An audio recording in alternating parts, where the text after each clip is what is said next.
e vou...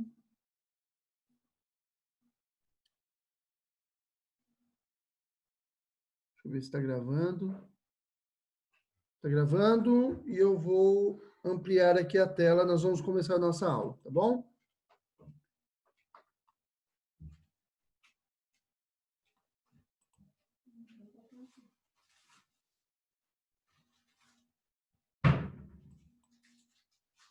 Só um minuto. Aí. Estão vendo grande aí a apresentação? Alguém me dá um joia aí? Joia, beleza. Obrigado. Então vamos lá começar a nossa aula, tá bom? Tem alguém com o microfone ligado, eu vou silenciar novamente que Mas se você precisar conversar comigo, é só você abrir o som e me chamar. Ou então tem um esquema de levantar a mãozinha, tá? Pode levantar a mãozinha aí que eu vou atendê-lo. Ok. Vamos lá, então. A aula de hoje é a aula de número 5. É a aula de número 5, tá bom? Parte 2. Então, o nosso livro, deixa eu mostrar aqui o livro para vocês. O nosso livro é esse aqui, tá? Curso para catecúmenos. Eu estou mostrando isso aqui, irmão, sempre, porque eu gravo essa aula, subo ela para o YouTube. Então, se alguém estiver assistindo depois, alguns alunos estão com dificuldade de acessar as aulas, eles podem assistir pelo YouTube, então eu mostro sempre o livro que nós estamos utilizando, tá? A aula de nossa número 5 é a continuação da nossa aula, tá? O plano da salvação. Antes de eu começar a aula, eu vou fazer uma oração aqui, e aí a gente já dá início à nossa aula. Oremos. Senhor, nós te agradecemos por essa manhã, que estamos aqui reunidos de forma midiática, né, Senhor? Mediada, mas reunidos, Pai, para aprender um pouco mais da Tua palavra, para aprender um pouco mais do Teu reino, para aprender um pouco mais sobre o plano da salvação, Pai, do Teu plano para a nossa salvação. Fica conosco essa manhã, fala ao nosso coração, precisamos ouvir a Tua voz. Ó Deus, o Senhor é o Deus da nossa vida. Pai, estamos aqui, sedentos por Ti, Pai, sedentos pelo conhecimento de quem o Senhor é. É o que te pedimos, ó Deus eterno, que fale conosco, abre nosso coração e entendimento para que possamos aprender da Tua palavra. Nós te pedimos no nome santo de Jesus, Teu Filho, o autor e consumador da nossa fé. Amém. Irmãos, então, a aula de número 5, a segunda parte, o plano da salvação. Vamos aqui dar continuidade aqui segmento aqui na nossa aula, tá? O texto nosso de leitura, nós já lemos semana passada, mas eu vou ler mais uma vez. Está em Lucas 15, de 11 a 32. Lucas 15, de 11 a 32. E depois Filipenses 2, 13. Lucas 15, de 11 a 32, vocês estão vendo aí na tela, né? A referência bíblica. Eu vou ler, tá bem? Se alguém não encontrou, é só ir me ouvindo e continuar procurando, ou então só me ouvir com atenção. Continuou. Certo homem tinha 2 filhos. O mais moço deles disse ao pai: dá-me a parte dos bens que me cabe. E ele lhes repartiu os haveres. Lhes repartiu os haveres. Passados não muitos dias, o filho mais moço, ajuntando tudo o que era seu, partiu para uma terra distante. E lá dissipou todos os seus bens, vivendo de forma dissoluta.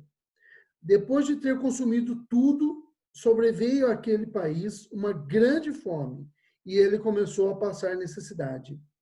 Então ele foi e se agregou a um dos cidadãos daquela terra. E este o mandou para os seus campos a guardar porcos. Ali desejava ele fartar-se das alfarrobas que os porcos comiam, mas ninguém lhe dava nada. Então, caindo em si, disse: quantos trabalhadores de meu pai têm pão para fartura, e eu aqui morro de fome. Levantar-me-ei e irei ter com meu pai, e lhe direi: Pai, pequei contra o céu e diante de ti, e já não sou digno de ser chamado o teu filho. Trata-me como um dos teus trabalhadores. E levantando-se, foi para o seu pai. Vinha ele ainda de longe, quando seu pai o avistou, e compadecido dele, correndo, o abraçou e beijou. E o filho lhe disse: Pai, pequei contra o céu e diante de ti, e já não sou digno de ser chamado teu filho. O pai, porém, disse aos seus servos: Trazei depressa a melhor roupa, vestiu, ponde-lhe um anel no dedo e sandálias nos pés. Trazei também e matai um novilho cevado.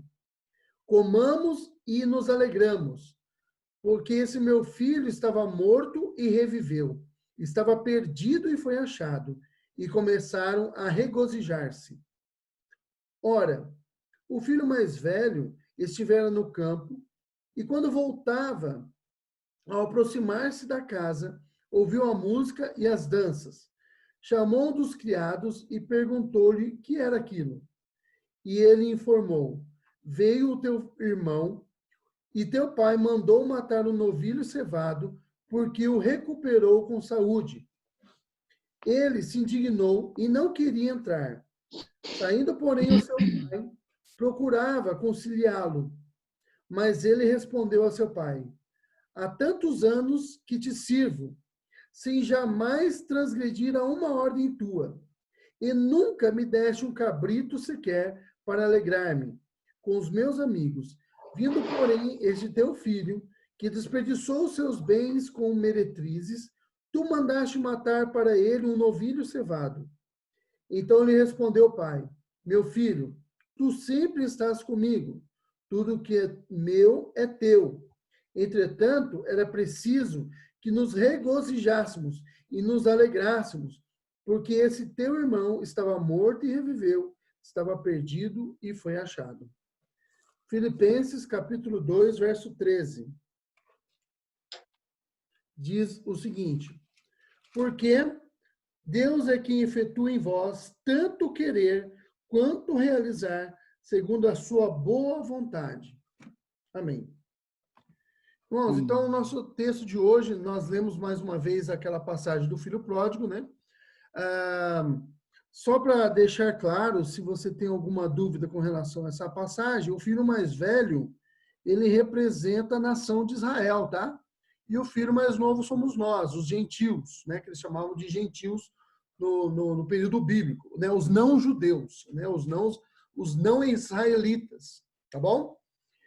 Mas o texto fala sobre salvação, né? Estavam perdidos e o pai reconciliou esse filho aí com ele. Vamos seguir aqui com a nossa aula, ok? Vamos lá. Uma revisãozinha do que nós vimos na aula passada. Depois que eu termino a aula, eu acho que todo mundo que prega ou dá aula, né? Ministra a aula, ele, depois que ele termina a aula, ele fica pensando naquilo que ele não enfatizou muito bem. Eu acho que algumas coisas, eu não sei se às vezes até enfatizei, mas eu fiquei achando que seria melhor a gente fazer uma revisãozinha antes de seguir, tá? Bom, vamos dar uma olhadinha aqui no que nós vimos na aula passada. Quando Deus criou o homem, ele estabeleceu com esse homem, o Adão, tá? O que nós chamamos de aliança das obras, tá bom? O Adão, ele tinha que obedecer a Deus, e se ele obedecesse a Deus, ele teria sua situação confirmada. Ele teria sua situação confirmada diante de Deus, tá? Se ele não obedecesse, ele morreria, tá? Qual era o que o Adão teria que fazer? Ele não poderia comer do fruto e ele deveria obedecer os 3 mandatos. Lembra-se? Nós vimos isso nas últimas aulas. Só um minutinho, irmãos. Não, você está aparecendo. Então, ele deveria obedecer os 3 mandatos, que são o mandato espiritual, ou seja, ele deveria se relacionar com Deus. O mandato social, ele deveria se relacionar com os outros seres humanos através da família, através formando sociedades, formando clãs, né, e formando cidades, estados, países, enfim, né, social, e o cultural, que ele deveria se relacionar com toda a criação, tá? Ele deveria obedecer esses mandatos. O homem fracassou nessa aliança, ele não conseguiu cumprir, ele comeu do fruto proibido, e por conta de ter comido o fruto proibido, ele pecou e foi quebrada a aliança das obras, ele deveria morrer, tá bom? O homem transgrediu a lei, então, de Deus e pecou. O pagamento pelo pecado é infinito, né? Lembre-se que a Bíblia fala que o salário do pecado é a morte eterna, tá? É a morte física, é a morte espiritual e a morte eterna, a morte no inferno. E ela é eterna. O homem deveria pagar eternamente no inferno. Por quê? Eu estava até vendo esses dias acho que foi o devocional que foi ministrado pela UMP. Se eu não me engano, foi lá que eu vi isso daí. Recentemente, eu já tinha visto antes, mas eu acho que foi lá no Luiz Felipe, né, que o filho do Felipe Valdívia, que estava falando sobre isso. Você peca poucos anos aqui na Terra, né, 80, 90, 100 anos aqui na Terra, poucas pessoas passam disso, mas o pagamento né, o sofrimento é eterno no inferno. Parece ser um pouco desproporcional pela quantidade de pecados que você cometeu, mas não é baseado nisso que está ligado ao pagamento do pecado. Está ligado ao tamanho da sua ofensa. Tá? Então, o pagamento pelo pecado é infinito porque é proporcional à santidade infinita que foi ofendida. Então, quando nós pecamos, nós ofendemos um Deus santo, eterno, cuja santidade dele é infinita. E quando nós ofendemos um ser que é santo, infinitamente santo, então nós temos que pagar infinitamente pelo erro que nós cometemos, né? Pelo pecado que cometemos. Então, não é proporcional ao tempo de pecado que nós cometemos, mas à santidade infinita que foi ofendida. Tá bom? Então, isso que é sério, muito sério. O pecado, eu falei na última aula, nós levamos ele de forma leviana às vezes, nós relativizamos o pecado, nós achamos que o pecado dos outros é muito grave, mas o nosso pecado nem é tão grave assim, afinal de contas, as circunstâncias nos levaram a pecar. Né? Lembra o que Adão e Eva disseram para Deus? Adão, quando Deus falou para ele, você comeu do fruto? Olha o que Adão disse, foi a mulher que o Senhor criou. Eu não pedi. Eu estava bem aqui no jardim, tranquilo, sem ela. Mas o Senhor criou. No final das contas, a culpa não era só da mulher, a culpa era do próprio Deus que criou. Aí Deus vira para a mulher fala, mas quem me fez pecar foi a serpente que o Senhor criou, que é a culpa de Deus, né? Então, nós somos desses. Nós levamos de forma leviana, mas Deus leva muito a sério, tá bom? Deus não é como nós. Ele não dá jeitinho, tá? Bem, Deus não precisava ter feito nada pelo homem. Ele tinha todo o direito e ele seria totalmente justo, totalmente santo, totalmente amável, totalmente bom, se ele tivesse exterminado a raça humana naquele momento, tá? Ele continuaria sendo bom. Ele fez o que era justo, o que era certo, o que era correto, o que era amoroso, o que era bom. Ele fez a coisa certa, ele teria feito. Mas ele nos deu uma segunda chance. E por causa disso, ele disse que ele fez isso, né, está lá em Efésios, para mostrar nos séculos vindouros a abundante graça e misericórdia dele para conosco. Ele, movido por graça e misericórdia também infinitos, tá? Porque ele é bom, porque ele é misericordioso, porque ele é quem ele é. Ele estabeleceu uma nova aliança a partir do jardim, tá? Chamada Aliança da Graça. Esse é bastante importante a gente ter em mente, porque a gente imagina que a aliança das obras ela durou todo o Antigo Testamento. Não durou, tá? Todo o Antigo Testamento faz, depois da queda de Adão, lógico, da queda de Adão em diante, todo o Novo todo o Antigo Testamento, tanto o Antigo quanto o Novo, eles estão baseados na aliança da graça, tá?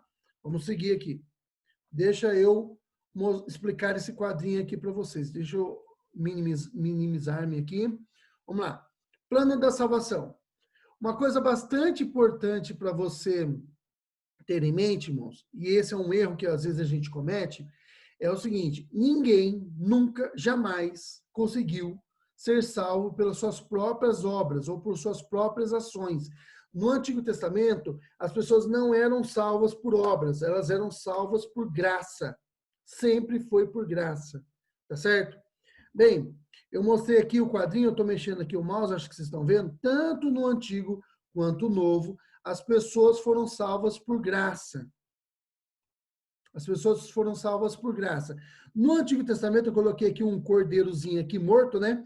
No Antigo Testamento, todos aqueles rituais de purificação, o dia da expiação, por exemplo, quando eles levavam lá o cordeiro para ser morto, todos os sacrifícios que eram efetuados por perdão de pecados, eles só tinham valor porque eles estavam respaldados no cordeiro verdadeiro, tá? Então, o valor dos sacrifícios do Antigo Testamento está atrelado ao valor do cordeiro verdadeiro, que é Jesus. Então, eu coloquei aqui, ó, a salvação no Antigo Testamento era pela graça por meio da fé, da mesma forma que é hoje, tá? Tenham isso bastante em mente. Os santos do Antigo Testamento eram salvos pelo Cristo que viria. Essa promessa do Redentor, do filho da semente da mulher que pisarei na cabeça da serpente, está lá desde a queda. Aquilo que alguns teólogos chamam de proto-evangelho. Proto porque a palavra protótipo, né? Da onde veio protótipo, protos, ela significa primeiro, tá? Anterior, antecedente. É a palavra grega que significa isso. Então, ele é o primeiro evangelho, um protótipo de evangelho, tal, o antecedente do evangelho. Desde lá, já havia essa esperança que viria o Redentor, o mediador, tá? Que trabalharia, ou melhor, que efetuaria a salvação, que livraria o povo de Deus de seus pecados, que restauraria a comunhão. Um autor que trata bem disso é um que foi professor lá do seminário que eu dou aula hoje, não é mais, né, já vou falecido, o Van Groningen, tá? O Van Groningen trabalha muito isso no livro dele. O livro, eu tenho o livro aqui, tá? Mas eu esqueci de pegar agora e eu não vou pegar porque senão vai atrapalhar. Mas é o Mediador, a Aliança e o Aliança, o Mediador e tem mais alguma coisa. Depois eu mostro para vocês o livro, tá bom? Muito bom o livro, diga-se de passagem, tá? É o livro que eu falo, que eu comento com os meus colegas. É livro para ler para sempre, tá? Todo ano, assim que terminar, eu já li, mas li o ano passado. Quando eu terminar o seminário, é um livro que eu pretendo ler todos os anos. Ele é um livro, ele para em pé, tá? Ele é grossinho, mas é um livro muito bom. Ele trata dessa questão, ele explica com bastante, né, com bastante de forma bastante como explicar para você, de forma bastante profunda, melhor dizendo, tá? Essa questão aí da mediação aí. Mas em todo o Antigo Testamento nós temos esse mediador, essa crença no mediador. E aí, quando foi estabelecido o ritual, os sacrifícios lá no templo ou no tabernáculo, todos esses sacrifícios só tinham valor porque eles remetiam ao verdadeiro Cordeiro, tá? Que é o nosso Senhor, que é o Cordeiro de Deus, como disse João Batista, né? Quando Jesus apareceu para ser batizado, o que ele disse? Esse é o Cordeiro de Deus que tira o pecado do mundo, tá? E no Novo Testamento, nós continuamos sendo salvos pela graça, por meio da fé, tá? A diferença é que cremos no Cristo que já veio. Hoje nós não precisamos mais do cordeiro, de matar cordeiros. Por quê? Porque o cordeiro já foi morto. Quem é o cordeiro? O Cordeiro de Deus que tira o pecado do mundo, Jesus Cristo. Olha só o que o texto bíblico diz aqui, ó. Hebreus capítulo 10, versículo 1, que ele fala dos sacrifícios lá do Antigo Testamento.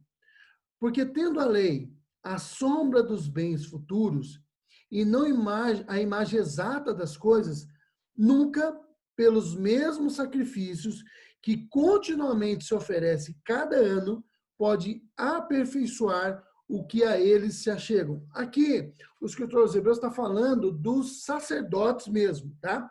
Mas o texto ele também pode ser aplicado ao que a gente está comentando aqui agora.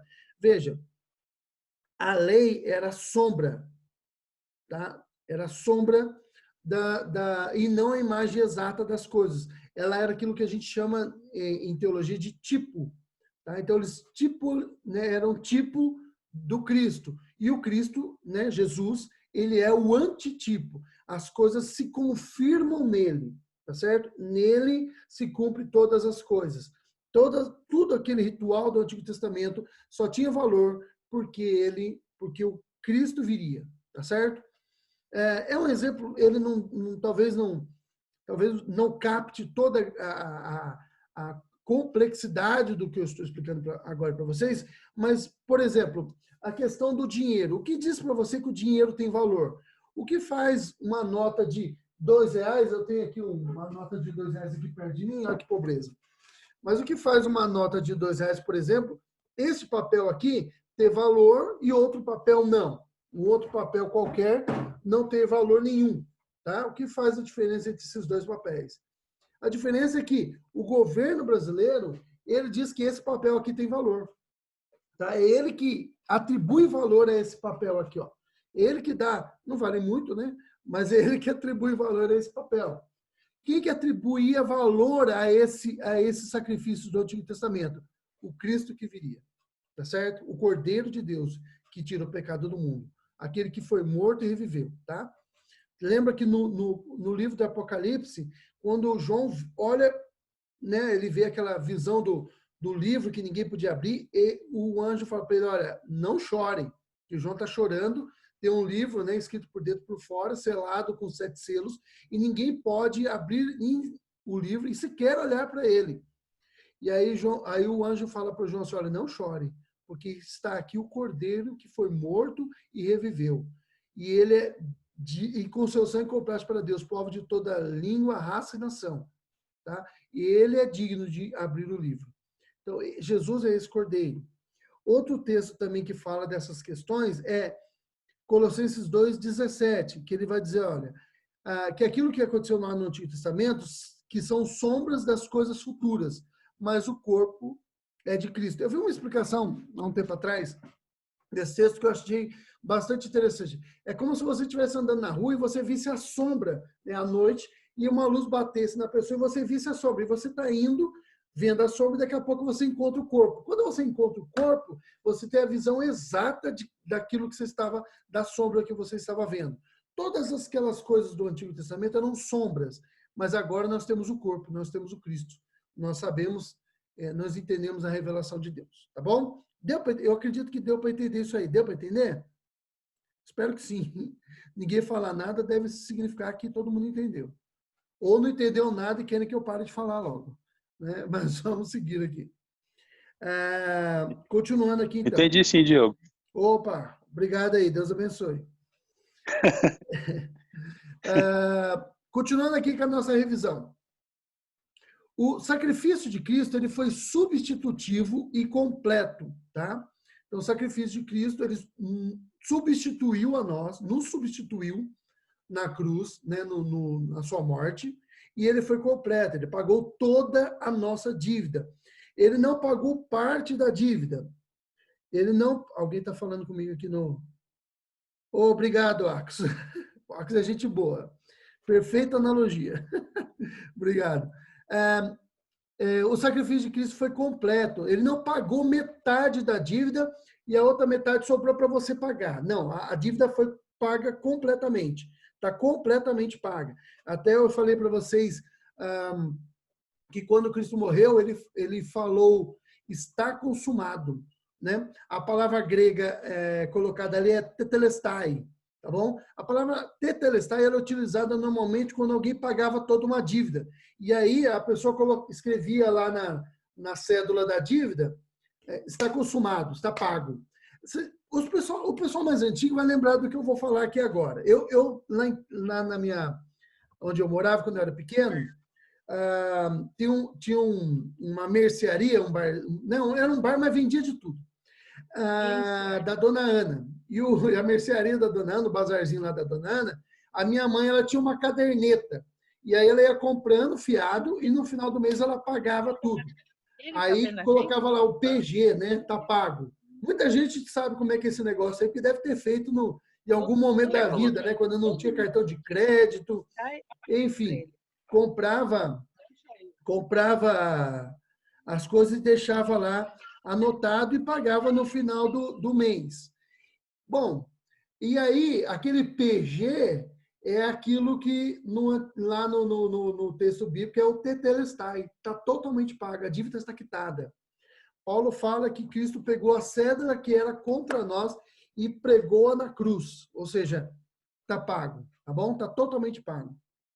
Bom, era preciso também, algumas questões aí que precisam ser levadas em consideração, para que a dívida nossa fosse paga, era preciso, tá, que um ser humano morresse.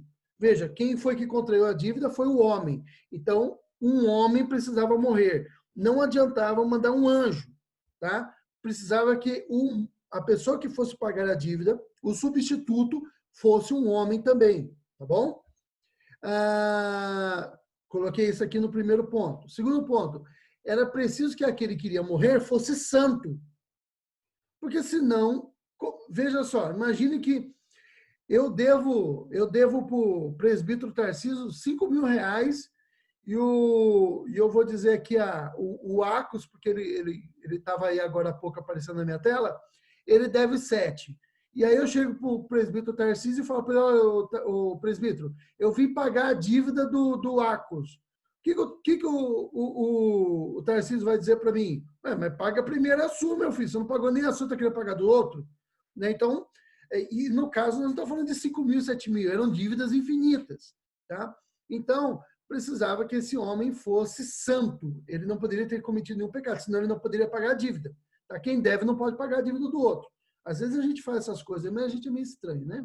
Mas com Deus não é assim que funciona. Tá? Bom, além disso, além de ser homem, além de ser santo, esse que pagou a dívida, ele tinha que ser Deus. Por quê? Porque se eu fosse um homem que eu imagine que fosse possível eu nascer sem o pecado original, né, sem ser pecador, já é impossível, mas digamos que fosse, e eu fosse apenas homem, eu poderia pagar a dívida de mais um só. Precisaria que esse que morresse fosse totalmente infinito, para que ele pudesse pagar dívidas infinitas de todos aqueles a quem Deus queria salvar, tá? Então precisava que o pagador da dívida, o substituto, aquele que queria morrer, fosse homem, senão ele não poderia pagar a dívida do homem, porque quem contraiu a dívida foi o homem, tá? Precisava que ele fosse santo e precisava que ele fosse Deus, tá certo? Quem foi que cumpriu todos esses requisitos, todas essas exigências? Jesus. O próprio Deus, a segunda pessoa da divindade, da trindade, tá? O Deus Filho, ele cumpriu todos esses requisitos e ele pagou totalmente a nossa dívida, tá certo? Glória a Deus por isso. Glória a Deus por isso. Vamos seguir aqui. Bem, vamos lá. Continuando aqui com o nosso esquema do plano da salvação, tá? Arrependimento e fé. E aí agora a gente está entrando na nossa parte da aula de hoje mesmo, tá bom? Até agora nós fizemos uma revisão e agora vamos para a nossa aula de hoje. Mas fiquem tranquilos que até 2 horas da tarde a gente acaba essa aula aqui. Brincadeira, tá bom? Vocês sabem que é brincadeira, né? Bom, olha o texto de Atos, capítulo 4, verso 12. Olha o que o texto diz aqui, ó. E não há salvação em nenhum outro, porque abaixo do céu não existe nenhum outro nome dado entre os homens pelo qual importa que sejamos salvos. Irmãos, esse texto está em todas as versões da Bíblia, tá? Todas elas têm esse texto aí. Tanto a católica, tá? Como as versões evangélicas. Não há salvação em nenhum outro. Quem é esse outro? Né? Em quem está a salvação? Tá? Está em Cristo. Porque abaixo do céu não existe nenhum outro nome dado entre os homens pelo qual importa que sejamos salvos. Nós somos salvos pelo nome de Jesus, tá? Uma vez que o homem foi alcançado pela mensagem do evangelho, uma vez que alguém transmitiu o evangelho para você, lembre-se que Paulo fala o seguinte: a fé vem pelo ouvir e o ouvir pela palavra de Deus, tá? Uma vez que a mensagem foi pregada e a pessoa entrou em contato com a pregação do evangelho, alcançada por essa mensagem, ele precisa se arrepender por ter cometido os seus pecados. A gente fala, até o autor aqui, o reverendo Adão, ele fala aqui, usando as palavras de um teólogo chamado Mumford George Gutsky, tá? Em seu livro Palavras-Chave da Fé Cristã, ele fala o seguinte, que a gente utiliza a expressão de forma errada. A gente fala arrepender-se de seus pecados. Na verdade, a gente não arrepende dos pecados. Nós nos arrependemos por termos cometido o pecado, tá? É esse que é o arrependimento, tá bom? Então, nós devemos nos arrepender por ter cometido o pecado. Então, nós devemos nos arrepender por ter cometido esses pecados. O verdadeiro arrependimento, então, o que marca o verdadeiro arrependimento? O verdadeiro arrependimento, ele causa dor e tristeza em nós. Ele tem que causar dor e tristeza, tá? Nós temos que olhar para o nosso pecado e nós temos que sentir realmente que isso foi grave. E isso eu quero que a gente pare um minutinho e a gente pense com calma a respeito disso. Por quê? Porque assim, irmãos, principalmente quando o tempo da nossa vida cristã ele vai passando, a tendência nossa é que a gente comece a se acostumar com a vida cristã. Nós acostumamos com a vida da igreja, nós acostumamos com a mensagem todos os domingos, e aí, com o passar do tempo, a gente vai perdendo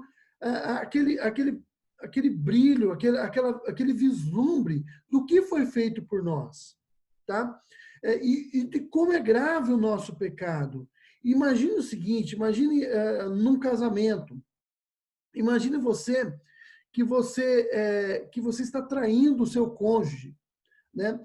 Olha, quando ele descobre, olha a tristeza que você causou, olha a dor que você causou, olha a ofensa que você causou nessa pessoa, nesse seu parceiro. É isso que nós devemos pensar, irmãos. O pecado é uma traição. Não à toa, por diversas vezes no Antigo Testamento, a nação de Israel, ela era considerada, Deus fala da nação de Israel como se fosse a sua esposa, e ela o havia traído. Se vocês já leram, né, o livro de Oséias, do profeta Oséias, ele trata exatamente disso, né? O Oséias, Deus manda ele casar com... Ele trata... desculpa, irmãos, tivemos um contratempozinho aqui. Ele trata dessa questão da traição. O Oséias, ele casa com uma mulher de prostituição, que Deus manda ele casar, e durante o casamento, a mulher o abandona, e ela cria dívidas. Depois o Oséias, ele tem que comprar essa mulher de volta. Tem um filho dele que chama Lo-Rami, ou seja, não meu filho, tá? Mas que muito provavelmente aquele filho não era do Oséias, ela traía. Olha quanta dor isso causou. É isso que nós temos que levar em consideração. Nós traímos com os nossos pecados o autor e consumador da nossa fé, aquele que nos amou mais do que tudo, tá? Aquele que nos amou a ponto de dar o seu bem mais precioso. E nós fazemos isso constantemente. E o arrependimento ele deve nos causar dor, tá? Dor pelo pecado que cometemos, tá bom? O arrependido, ou seja, nós, uma vez que nós nos arrependemos, nós devemos procurar mudar de vida. Nós cometemos pecado, então, a partir do momento que nós nos arrependemos desse pecado, tanto da primeira vez, quando fomos convertidos, ou sempre que nós nos lembramos e cometemos pecado, nós devemos nos arrepender, sentir a dor pelo aquilo que nós provocamos, nós ofendemos o amado das nossas almas, tá? E nós devemos mudar de vida, tá bom? O arrependido, ele odeia o pecado e luta constantemente para não cometê-lo. Irmãos, isso é uma marca registrada do cristão, ou daquele que foi salvo. Ele odeia o pecado, tá? Às vezes fica com raiva de si mesmo por ter cometido. Lembra que Paulo fala? Ele fala assim, olha, eu mesmo me esmurro e me coloco, ponho o meu corpo, exponho o meu corpo ao vitupério, para que eu, após ter pregado tudo, eu mesmo me encontre, pregado a mensagem, né, do evangelho, eu mesmo não olhe para mim e me encontre desqualificado. Ou seja, Paulo está falando como pregador, mas isso é aplicável para nós e qualquer um de nós, mesmo que não seja um pregador, apesar que todos nós devemos pregar, né? Mas nós devemos olhar e lutar constantemente contra o pecado para não cometê-lo, tá? Bom, através do arrependimento, o pecador se desvincula da antiga vida e agora ele passa a viver uma nova vida em Cristo. Aqui, esse ponto aqui, esse último ponto aqui, ó, né? Esse último ponto, eu estou passando o mouse nele aqui, vocês estão vendo? Esse último ponto, ele está mais ligado ao momento que nós fomos convertidos, nascemos de novo, tá? A partir desse momento, a antiga vida passou e nós agora passamos a viver uma nova vida. Paulo diz o seguinte, olha, eu não espero que ainda tenha alcançado. Do que ele está falando? Se você for ler os textos anteriores, ele está falando da perfeição. Eu não acho que tenha alcançado, mas uma coisa faço, que é esquecendo-me das coisas que para trás ficam e avançando para aquelas que estão adiante de mim, prossigo para o alvo, tá? Pela promessa que me é proposta. E aí ele vai dizer o seguinte, continuando, e é nós que somos perfeitos. Veja, ele não alcançou a perfeição, mas ele é feito perfeito. Por quem? Por Cristo. Olha que maravilha.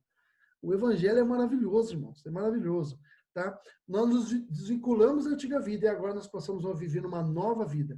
O antigo homem morreu, tá? Com seus delitos e pecados. E agora nós vivemos uma nova vida, tá? Vamos lá, seguindo aqui. Bom, deixa eu só voltar aqui uma questão que eu pensei que eu tinha tratado no slide seguinte. Irmãos, é lógico. Deixa eu falar uma coisa para vocês. Eu acho que talvez eu trate mais para frente, tá? É lógico que nós não conseguimos parar de pecar, tá? Não se engane, você não consegue parar de pecar. A gente peca, tá? A gente continua pecando. Paulo fala disso. Bom, aqui o bem que eu quero fazer eu não consigo fazer, mas o mal que eu abomino está sempre perto de mim, sempre comigo. Tá? Então a gente não consegue parar de pecar, mas nós temos que lutar contra o pecado. Nós não podemos aceitar essa vida de pecado. Nós não podemos considerar isso normal. Isso não é normal. Vida de pecado não é normal. Nós temos que lutar contra ela e ela é uma luta até o fim da vida. Tá certo? Vamos lá. O que Cristo conquistou para nós na cruz? É o próximo slide aí. O que o sacrifício de Cristo conquistou para nós na cruz, tá? O que o sacrifício de Cristo conquistou para nós, tá? Não precisa dizer que é na cruz, né? Jesus morreu na cruz. Tá bom? Então, o que o sacrifício de Cristo conquistou para nós? O sacrifício de Cristo, ele nos salva do nosso pecado, tá? Primeira coisa, ele nos salva do nosso pecado, tá bom? Segundo, ele liberta as pessoas do mundo mal. Ele nos liberta do mundo mal. Lembra que Jesus fala lá na sua oração, capítulo 17 de João, ele diz assim, olha, não peço que os tire do mundo, mas que os livre do mal. Não são do mundo como eu do mundo não sou. E aí Jesus fala assim, olha, eu vou para o Senhor, mas eles vão continuar aqui. Então, aí ele vai continuando dizendo, olha, santifica-os na verdade, a tua palavra é a verdade, tá? Então, Jesus nos libertou do mundo mal. Nós somos peregrinos aqui, tá? Nós estamos no nosso êxodo. Nós estamos peregrinando por essa terra até que a gente chegue àquela terra que Hebreus capítulo 11 diz, né? Que Abraão, ele ficou a vida inteira dele procurando a cidade não feita por homens, mas cujo o arquiteto ou o edificador é o próprio Deus. Nós somos como Abraão, irmãos. Nós estamos juntos com Abraão, peregrinando por esse mundo, procurando a cidade não feita por homens, mas a cidade de Deus, tá? Bom, o sacrifício também, então, o terceiro ponto, o sacrifício também nos torna pessoas santas e puras, não em nós mesmos, tá? Mas naquele que nos redimiu. Então, nós somos pessoas santas e puras. E essa santidade, ela é trabalhada em nós, tá bom? Durante toda a vida. Lembre-se que aquele que começou a boa obra em nós, ele há de aperfeiçoá-la até o dia de nosso Senhor Jesus Cristo. Ele possibilita, quarta coisa, que o redimido se relacione com Deus. Lembra que eu falei para vocês dos mandatos?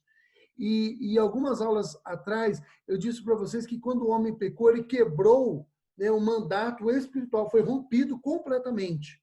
O homem não poderia nunca mais se relacionar com Deus. Mas Jesus possibilitou para nós o reatar, tá?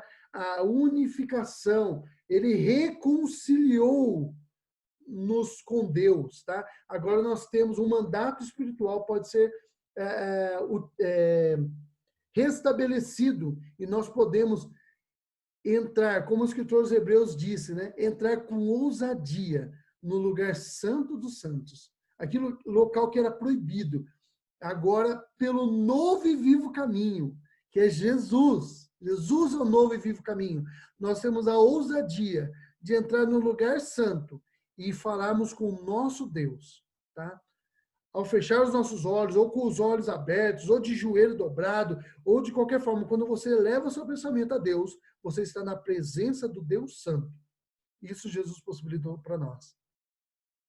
E ele nos criou, quinta coisa, né? Ou quinta coisa. Então, vamos lá. Salvou pessoas do seu pecado, tá bom? Liberta as pessoas do mundo mal, torna pessoas santas e puras, possibilita ao redimido se relacionar com Deus e cria pessoas que façam boas obras, tá? E olha, note que eu coloquei aqui entre parênteses, isso é consequência, tá? Jesus conquistou isso para nós. Nós não fazemos boas obras para conquistar a salvação. Não. A salvação, as boas obras foram feitas para que nós pudéssemos utilizá-las, ou fazê-las, tá? Isso é para um aperfeiçoamento da nossa salvação. Nós fazemos isso porque somos salvos, e não fazemos isso para sermos salvos. Veja, eu uso sempre a analogia do fruto, porque Jesus utilizou essa analogia. Jesus falou, olha, pelos frutos os conhecereis. Uma laranjeira, ela não vira uma laranjeira porque ela deu laranja. Não, pelo contrário, ela vai dar laranjas, né? Ela vai produzir laranjas porque ela é uma laranjeira. E ela é uma laranjeira desde lá da semente, tá bom? Então, lá na semente, ela já era uma laranjeira. E ao crescer, ela vai dar frutos que é laranja. Então, o fruto, a boa obra é o fruto. Porque Cristo nos tornou, Ele nos enxertou, nós somos enxertados na videira verdadeira, que é Cristo. Aí agora estou falando não de laranja mais, mas de uva, tá? Então nós fazemos boas obras em consequência da nossa salvação, tá bom? Consequência. Você não faz nada para ser salvo. Tudo que você faz é porque você foi salvo, tá bom? Vamos lá. O salvo é aquele que... Quem é salvo, né? O salvo é aquele que acredita que o sacrifício de Jesus aqui, tá? Ficou uma falha aqui no slide, depois eu vou arrumar. Acredita que o sacrifício de Jesus é suficiente para salvá-lo completamente da ira divina. Você não precisa fazer mais nada, irmão. Você não precisa fazer mais nada. Veja, e fazendo um link agora com aquilo que nós acabamos de ver, tá? Você não precisa fazer mais nada para ser salvo. Tudo que você faz agora é porque você é salvo. Porque você é salvo, você dá um bom testemunho. Porque você é salvo, você luta contra o pecado. Porque você é salvo, você vai fazer coisas boas. Porque você é salvo, você vai amar o seu irmão, tá? Porque você é salvo, você vai amar a Deus. Porque você é salvo, você vai orar. Porque você é salvo, você vai ler a palavra de Deus, você vai ler a Bíblia, tá? porque você é salvo, você vive neste mundo, mas com a mente nos céus, tá? Tudo isso porque você é salvo, você acredita, tá? Isso é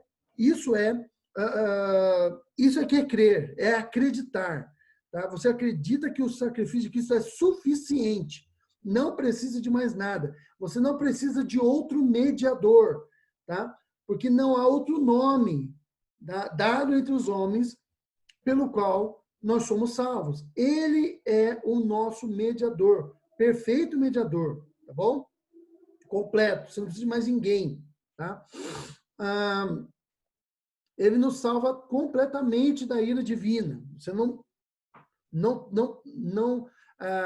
tem perigo de ter que sofrer aspectos da ira divina, porque a ira divina, Jesus, ele tomou todo o cálice da ira de Deus. Ele pagou para nós completamente a nossa dívida.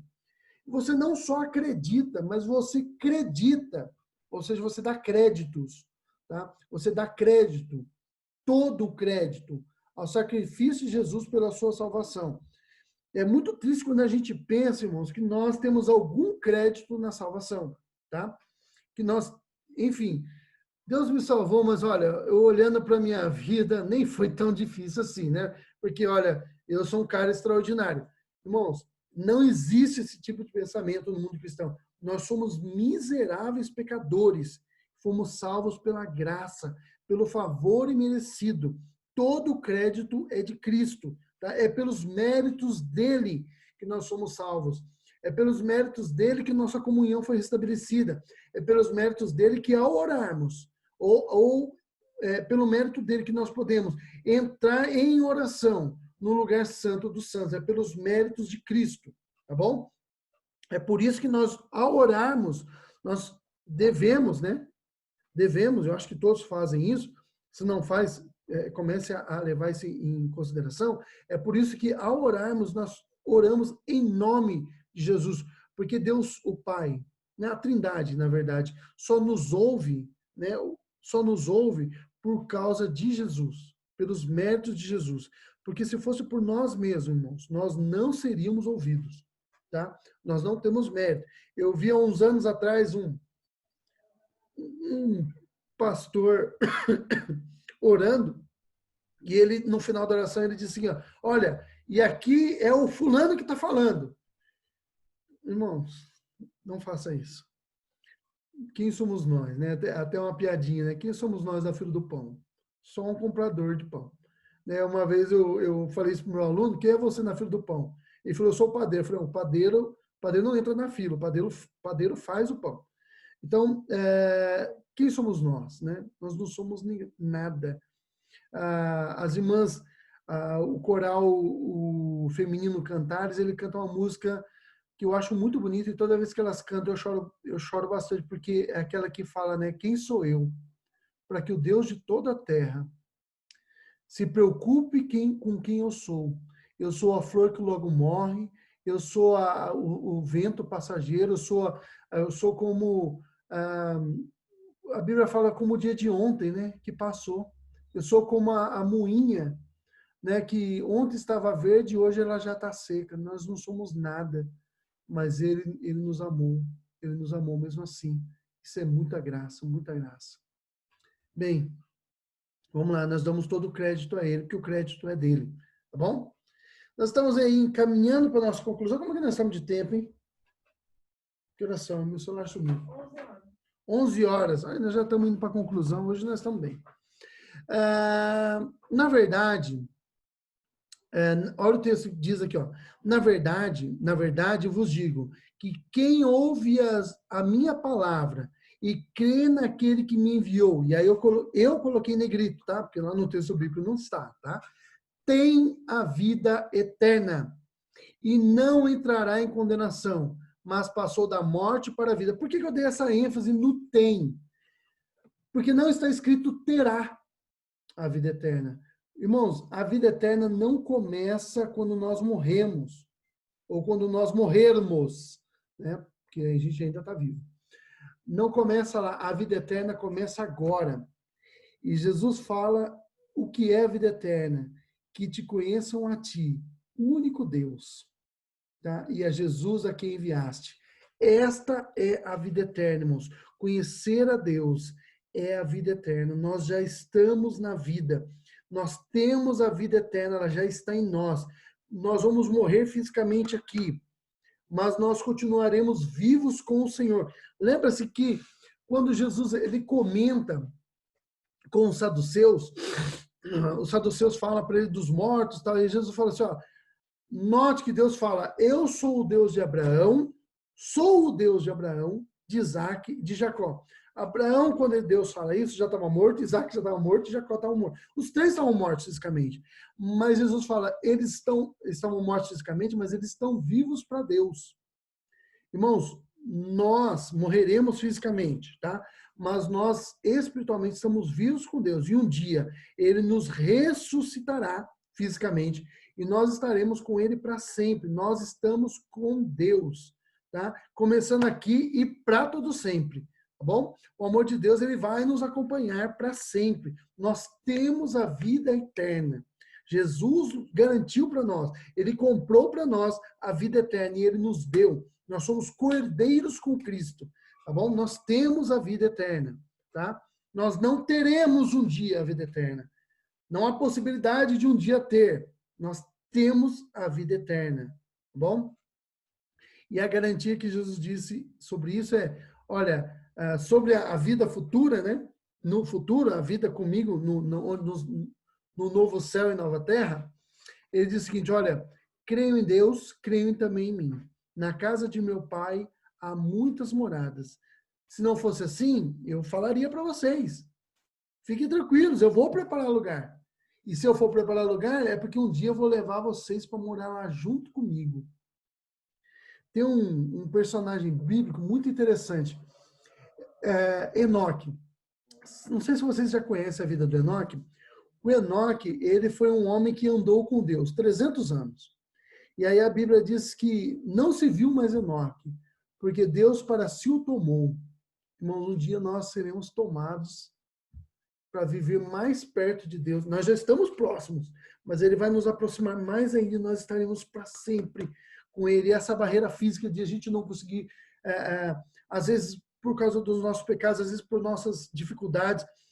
Interessante que a confissão de fé fala disso, né? A nossa confissão de fé fala disso, que por momentos da nossa vida, por pecados ou por tribulações, nós podemos sentir que o nosso relacionamento com Deus está afetado, embora não esteja, porque nós temos o Espírito Santo dentro de nós, é a circunstância que nos fazem sentir esse distanciamento. Então, isso nós nunca mais sentiremos, porque nós estaremos juntamente com Ele sempre. Ele já conquistou para nós a vida eterna, tá bom? Bom, vamos lá. Apesar de sermos salvos em Cristo Jesus, continuamos pecando, tá? A Bíblia é realista com relação a isso. Não pense, não se engane, a Bíblia ela é muito realista com relação a isso, tá bom? Eu tinha comentado já lá, mas vamos voltar aqui e comentar de novo, já que nós estamos concluindo aqui. Nós continuamos pecando. E toda vez que nós cometemos o pecado, nós devemos nos arrepender e voltar para Deus. É muito estranho, irmãos, é muito esquisito. Esquisito mesmo. Que a gente vive uma vida de pecados e acha isso normal. Tá? Isso não é uma atitude de um filho de Deus. Isso não é a atitude de um filho de Deus. Eu sou assim mesmo, as pessoas me conhecem, eu faço mesmo, eu não estou nem aí. Irmãos, isso não é a atitude de um filho de Deus. Nós devemos nos cair né, diante de nós o pecado, cairmos diante de Deus de joelhos, chorarmos os nossos pecados porque nós ofendemos ao nosso Deus. E se nós somos assim mesmo, há um problema grave conosco, porque nós não estamos sendo conformados à imagem de Cristo. Nós devemos ser conformados à imagem de Cristo. Nós devemos ser pessoas piedosas. As pessoas precisam ver Cristo em nós. Nós somos luzeiros de Deus nesse mundo. Nós somos representantes do céu. E as pessoas precisam ver o céu em nós. As pessoas precisam ver Deus em nós. Nós devemos deixar todo o pecado, né? Olha aqui, vamos aqui, já que eu já estou citando, vamos pegar aqui Hebreus capítulo 12, versículo 1 e 2. Hebreus 12, 1 e 2. Eu vou ler para vocês aqui, ó. Aos Hebreus, capítulo 12, versículo 1 e 2. Portanto, também nós, visto que estamos rodear-nos tão grande nuvem de testemunhas. Uma pausazinha aqui. Quem são essas testemunhas que o escritor está dizendo aqui? Não são os seus vizinhos, não são os seus amigos, não são os seus familiares. As testemunhas que o escritor dos Hebreus está dizendo aqui são aqueles heróis da fé do Antigo Testamento, que estão no capítulo 11, tá? De Hebreus. Volta o capítulo que você vai ler lá sobre os heróis da fé, né? Moisés, Abraão, enfim, homens dos quais o mundo não era digno, o escritor diz, né? Bom, já que nós estamos rodeados por essa tão grande nuvem de mártires, de testemunhas, a palavra mártir, né? Nossa palavra mártir, marturel, em grego, ela significa exatamente isso, testemunha, tá bom? Aquele que dá testemunho. Então, nós que estamos rodeados por esse tão grande número de pessoas que dão testemunho para nós, tá? De fé. Desembaraçando-nos de todo o peso e do pecado que tenazmente nos assedia. Corramos com perseverança a carreira que nos está proposta. Versículo 2. Olhando firmemente para o autor e consumador da fé, Jesus, o qual, olha o que o texto diz aqui, ó, em troca da alegria que lhe estava proposta, suportou a cruz, não fazendo caso da ignomínia, da vergonha, da humilhação, bom? E está sentado à destra do trono de Deus, bom? Então, veja só, nós devemos, uma vez que somos salvos, que somos filhos de Deus, nós devemos lutar contra o nosso pecado com as armas de Deus, irmãos. Veja, as armas da nossa milícia, as armas da nossa guerra, não são carnais, mas são poderosas em Deus para destruir as fortalezas, tá? Textos bíblicos, a palavra de Deus nos dá essa condição, tá bom? O Espírito Santo trabalha isso em nós, tá? E a oração nos aproxima de Deus, à medida, irmãos, que a nossa personalidade é moldada à personalidade de Cristo. Devemos lutar contra o pecado e peso que nos assedia.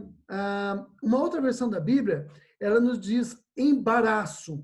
Embaraço é aquelas coisas, esse peso aí, né, que a revista Almeida Revista e Atualizada diz, e a revista Almeida Revista e Corrigida chama de embaraço, são duas traduções possíveis. Imagina uma coisa que você está embaraçado, fios embaraçados em você, e você não consegue se mover de forma livre. Esses embaraços vão se agarrando você e vão te atrapalhando. Veja, assistir televisão, irmãos, não é pecado, mas se você fica o tempo todo nisso, isso começa a embaraçar você, começa a se agarrar você. Se você fica o dia inteiro na internet vendo coisas frívolas, essas coisas começam a abraçar e você começa a ter menos tempo para gastar na presença de Deus, em oração, em leitura da palavra de Deus, tá? Produzindo bons frutos, tá bom? Então, nós devemos deixar essas coisas, pecados e embaraços, para que nós possamos correr livremente a carreira que é proposta, tá? A gente só consegue correr livremente, tranquilo, quando a gente se desembaraça de todas essas coisas que se agarram a nós, tá bom? Tenazmente. A tenaz, ela é uma ferramenta de ferreiro, né? Que ela serve é tipo um alicate, ela serve para prender as coisas. Então, essas coisas, pecados e pesos e embaraços, eles prendem em nós, eles nos agarram, nos segura, nos atrapalha de correr, de estar livre, né? Nós devemos deixar tudo isso. Bem, eu quero só fazer parar um pouquinho aqui e comentar uma coisa com vocês. Irmãos, os seus filhos, né, os nossos filhos, boa parte da personalidade deles é moldada por quem pelas pessoas por quem eles estão perto, tá? Seu filho, no comecinho na infância dele, se ele passa bastante tempo com você, ele vai tentar te imitar. Ele vai falar como você fala. Ele vai agir como você age. Às vezes eu vejo engraçado alguns vídeos na internet da criança fazendo o cultinho, olha, e aí durante o cultinho ó, sem conversar, hein? Vocês estão conversando, porque crianças não conversem, a criancinha brincando de fazer culto. Por que ela faz isso? Porque ela vê isso acontecendo na igreja. E aí ela vai reproduzir isso. Tá? Se o pai, eu lembro quando eu era pequeno uma vez, o meu filho, eu não lembro se foi o Pedro ou se foi o André, ele estava mexendo em umas coisas e encontrou uma Bíblia. Eu tenho muitas Bíblias, né? E era uma Bíblia que estava guardada numa caixa. E aí ele pegou a Bíblia e ele me trouxe. Por que ele me trouxe? Porque ele me via lendo a Bíblia. Graças a Deus por isso, né? Deus é bom. Ele me trouxe porque ele me via lendo a Bíblia, então ele olhou aquela Bíblia e falou, essa Bíblia é do meu pai, só pode ser dele. Né? E me trouxe a Bíblia. Quando o tempo vai passando e os nossos filhos começam a ter contato com os professores na escola, por isso que você tem que tomar muito cuidado com aquilo que o professor, os professores ensinam para os seus filhos, porque isso, se esse professor for mal intencionado, e muitos são, eu sou professor e eu sei do que eu estou falando, tá? Se ele for mal intencionado, ele vai causar danos que você não vai conseguir resolver mais, tá? E se ele é mais presente na vida do seu filho do que você, então cuidado com o que ele está aprendendo, tá bom? Enfim, ele vai absorvendo essas coisas e essas coisas, amigos, tudo isso vai moldando a personalidade dele e ele vai começar a imitar essas pessoas. Por que eu estou dizendo tudo isso, irmãos? Porque nós somos assim. E quando nós nos aproximamos de Deus, quando nós começamos a gastar tempo em oração, quando nós gastamos tempo lendo a Bíblia, irmãos, nós começamos a ser, é uma ação do Espírito Santo, nós começamos a ser moldados ao caráter de Deus. E aí nós começamos a ser imitadores de Cristo nesse mundo. E aí a gente começa a falar como Deus fala, nós começamos a pensar como Deus pensa, nós começamos a agir como Deus age. Ser semelhante a Jesus significa isso. E a gente só consegue ser semelhante a Jesus quando nós estamos próximos a Ele. Porque nós começamos a observar. E quando a gente admira uma pessoa, a gente quer imitar ela mais ainda. E a coisa acontece naturalmente, porque é o Espírito Santo trabalhando em nós. A gente só consegue vencer o pecado, irmãos, quando nós estamos próximos a Jesus. E aí o nosso linguajar muda, nossas atitudes mudam, nossa convivência muda, as nossas conversas mudam. As pessoas que nós vamos querer nos aproximar delas serão diferentes. São pessoas que parecem com Jesus e nós vamos ter ojeriza por aqueles que não são parecidos com Cristo. Lembra, Salmo número 1? Bem-aventurado o varão que anda no conselho de Deus. Quem é que anda no conselho de Deus? Aquele que não anda no conselho dos ímpios, aquele que não se detém no caminho de pecadores e aquele que não se assenta na roda dos escarnecedores, mas tem prazer na lei do Senhor e nela medita de dia e de noite. Quem medita na lei, se a gente fosse mudar a ordem do texto, vai dizer o seguinte, olha, bem-aventurado aquele que não anda, ou melhor, bem-aventurado aquele que medita na lei do Senhor de dia e de noite. Por quê? Porque ele não vai andar no caminho de pecadores, ele não vai sentar à roda de escarnecedores e ele não vai se deter no conselho dos ímpios. Por quê? Porque ele tem prazer na lei do Senhor. Último ponto aqui para a gente encerrar. Podemos ter certeza da nossa salvação, pois foi Deus, irmãos, por intermédio de Jesus Cristo, e aplicado pelo Espírito Santo, porque é o Espírito Santo que aplica a salvação em nós. Tá? É isso que a gente chama de economia da salvação. O papel das três pessoas da Trindade na nossa salvação. Tá? Deus, o Pai, por intermédio de Cristo e aplicado pelo Espírito Santo, que nos salvou. Foi Ele que nos salvou. Irmão, se fosse eu que tivesse me salvado, eu ficaria preocupado, porque eu não sou uma fonte muito segura. Mas porque foi Cristo que me salvou, eu tenho certeza absoluta que eu estou salvo para sempre. Eu não cairei da graça, porque foi Cristo que me salvou.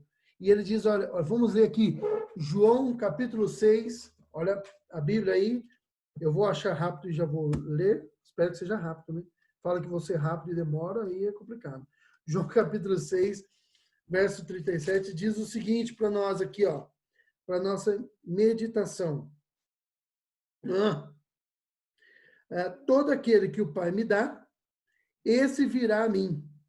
Olha só, todo aquele que o Pai me dá, esse virá a mim. E o que vem a mim, de modo nenhum, lançarei fora. Irmãos, aqueles que o Pai deu para Jesus, eles, de uma forma ou de outra, eles virão a Cristo. E de maneira nenhuma, Jesus nos lançará fora. Então, a nossa certeza de salvação é porque nós estamos guardados na mão poderosa de Cristo. E da mão dele, ele mesmo disse, ninguém tira você de lá. Nós somos salvos em Cristo. E aquele que é salvo em Cristo, ele vive uma nova vida. Irmãos, não é fácil. Não é fácil. Eu quero dar uma palavra de graça para você aqui. Não é fácil vencer o pecado. Não é fácil. Não é fácil mesmo. Não é à toa que Paulo disse, olha, o bem que eu quero fazer eu não consigo. E olha, Paulo, eu acho que ele era muito melhor do que eu. E o mal que eu odeio, ele sempre está perto de mim. Eu cometo esse mal. Não é fácil, irmãos.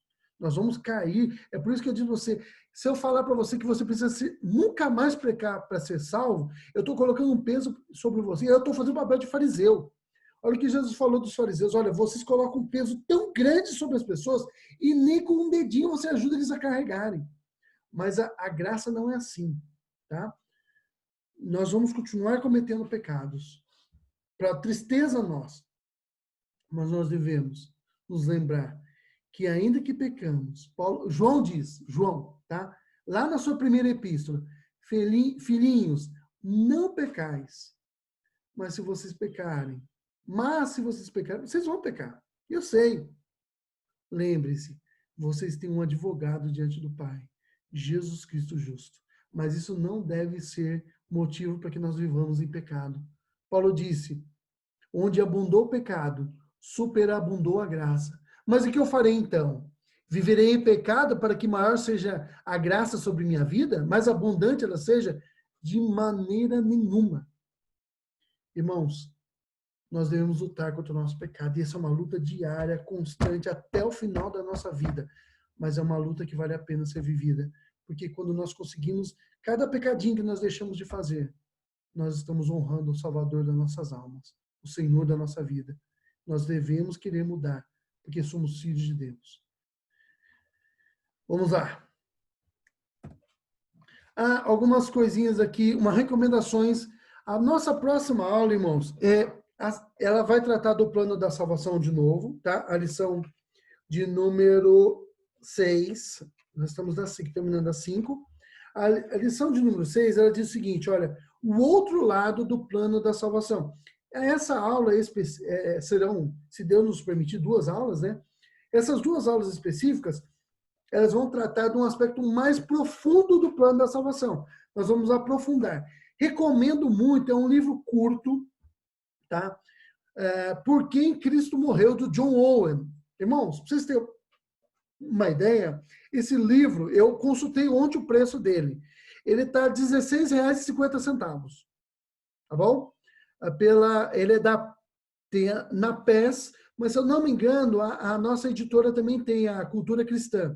Também tem. Ele é um livro curto, ele tem eu acho que o que eu li, ele tinha umas 67 páginas. Aí depende, às vezes, né, a forma que mas a que eu li, eu acho que não é da PES. É uma antiga também, tá?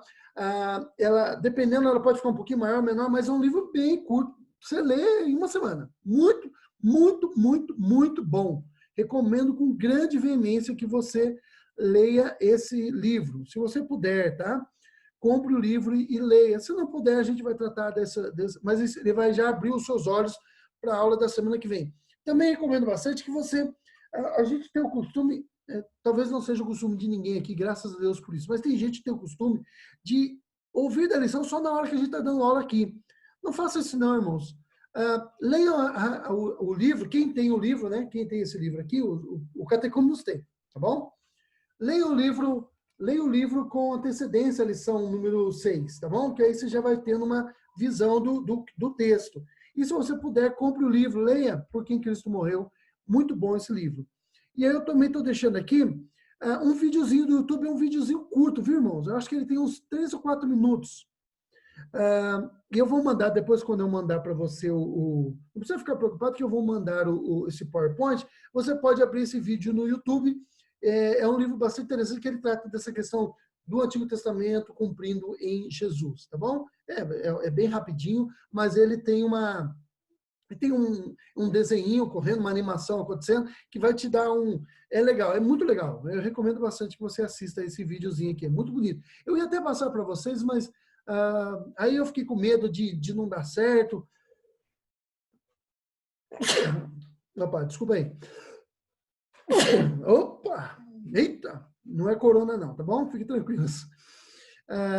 Assista aí esse vídeo, porque ele é muito bom, tá bom? Aí depois, quando eu mandar o PowerPoint para você, obrigado, Acos. O PowerPoint para vocês, você pode clicar nele, ele já vai remeter você para o link para o vídeo do YouTube, tá bom? Mas é isso aí, irmãos. Eu agradeço pela participação de vocês.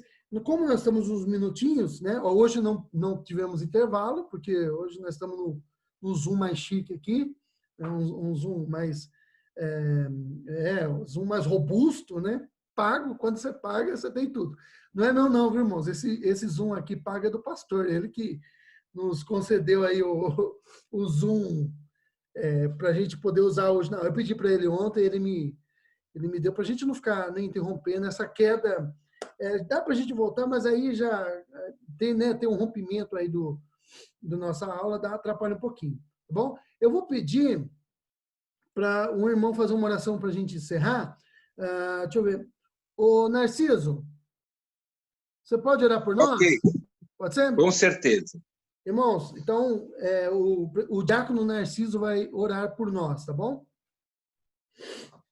Amado Deus e glorioso Pai, nós te agradecemos imensamente pelo teu poder, pela tua misericórdia, pelo teu amor dedicado a cada um de nós.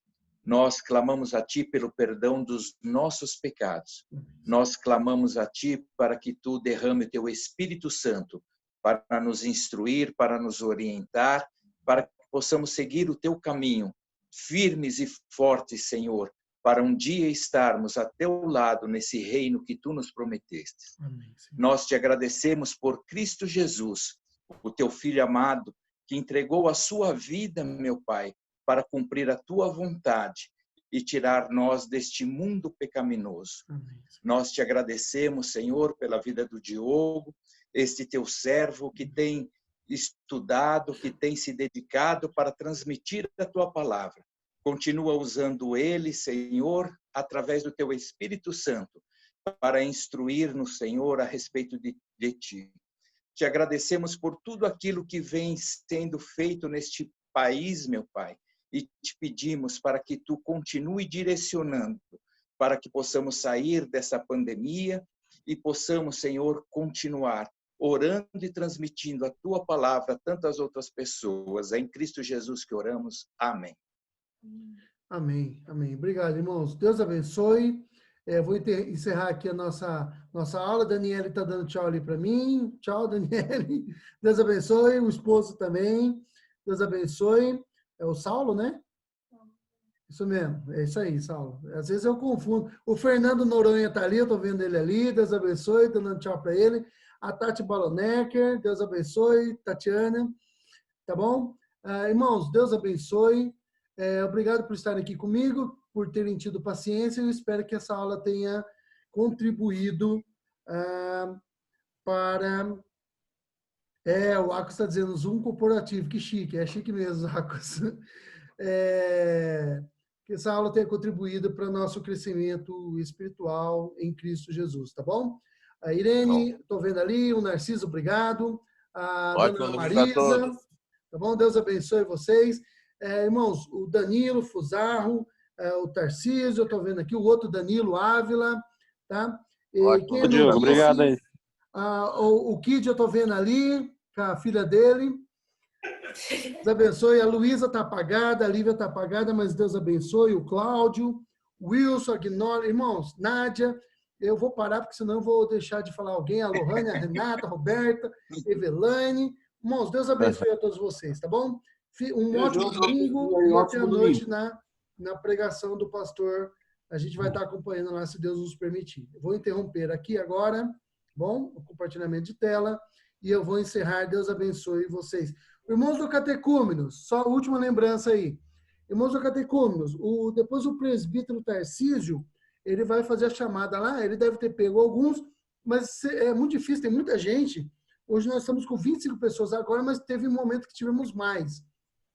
Se ele esquecer de pegar o seu nome, dá um toque nele lá, tá bom? A Amanda dando um joinha ali com o Felipe. Anotei tudo, depois eu passo lá.